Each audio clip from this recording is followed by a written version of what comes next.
Malawian Camera. Yes, amapatu ndi bile manata uja akupitilira ndithu kulangiza komanso kuyankhula zina ndi zina wayankhula azenzake a MCP.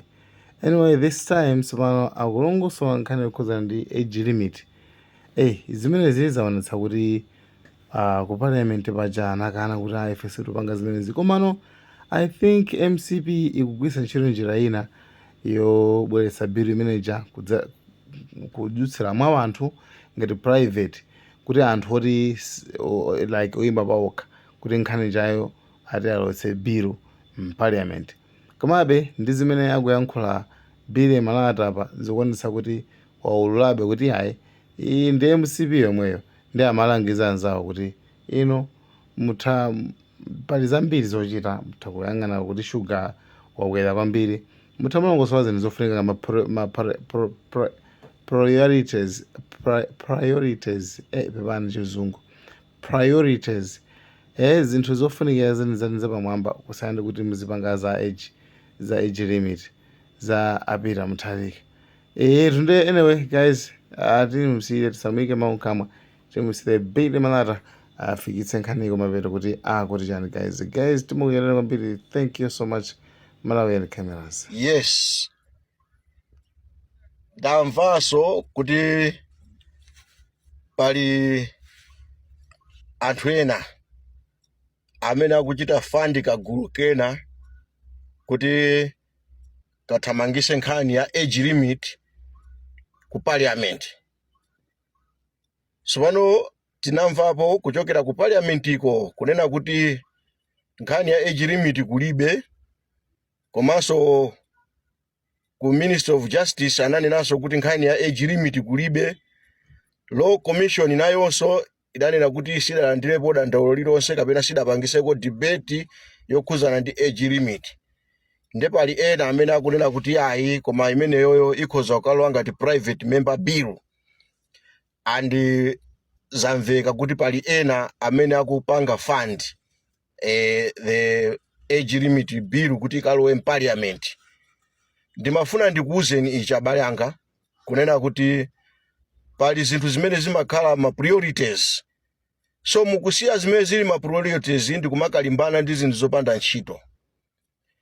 Peter Muthalika mene alili at his age, ngakhale mutakhala kuti mwalimbana naye kaya mwatani, mungolimbana ndi chinthu choti zili ngati njoka yonena kuti yadulidwa kale mutu, iwe ndikumakabwera kumakatenga ndodo kumayimenya njoka yoti yadulidwa kale mutu, kumaganiza ngati kuti iweyo ndi amene wapha njokayo. At his age, Peter Muthalika pa age yake mene ilili yadusa kale ngati mene analili Kamuzu, yadusa kale ngati mene analili Robert Mugabe. Robert Mugabe was a very powerful man, kote kuti analuza boma chifukwa cha ukalamba. Kamuzu akadakhala kuti anali nyamata, even achinabakiri muluzi sakanamukwanitsa.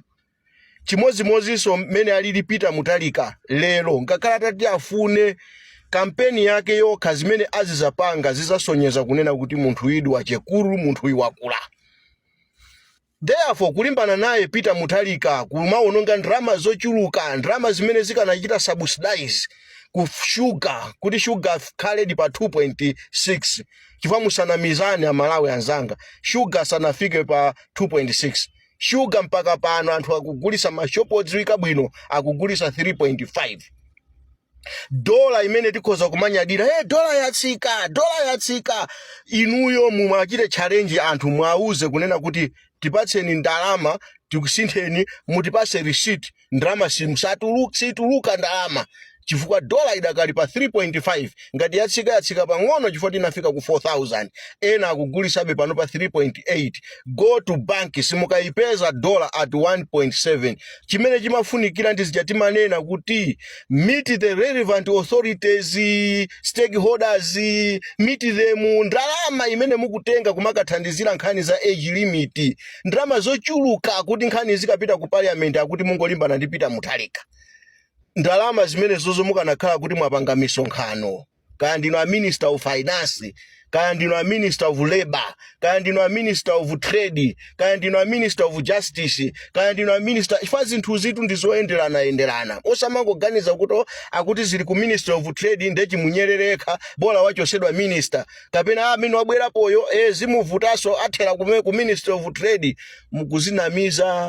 Mukuzinamiza inuyo a minister of finance, inuyo a minister of agriculture, inuyo a minister of local government, muli ndi chinchito izizi zomangoti ayi koma bora talondola kumene kuli president itu kumene angapite kwina kuli konse kumene angapite president samapita osapeza kwa anthu sizimatheka.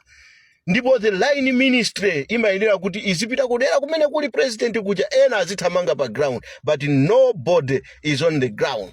Ose amafuna ziyoti azionekera pokapoka pamene president wayankhula kapena pokapoka pamene mademo achitika.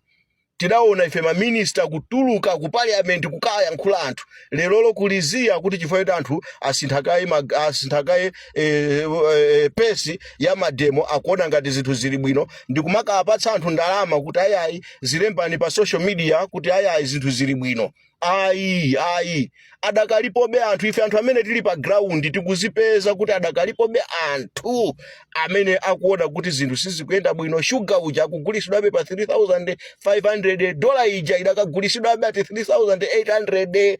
Sizinakhale bwino zinthu, musasangalale inuyo ma minister, especially minister of finance. Minister of finance, don't think kuti zinthu zanthu akukamba za minister of trade only. Minister of trade, finance, wake up. Mpangani ma stakeholders meetings, Malawi Consumers Association of Malawi, pangani zimene zozo mukumane ndi anthu mupeze lasting solution. Muzidziwadi kuti okay fine, sugar idi ali pa 2,600, sugar dollar idi ili pa 1,100, 900 olo 1,700 ku banki kodi ziliko. Otherwise undisokosera nkulinga utamva. Ine Frederick Bire Malata.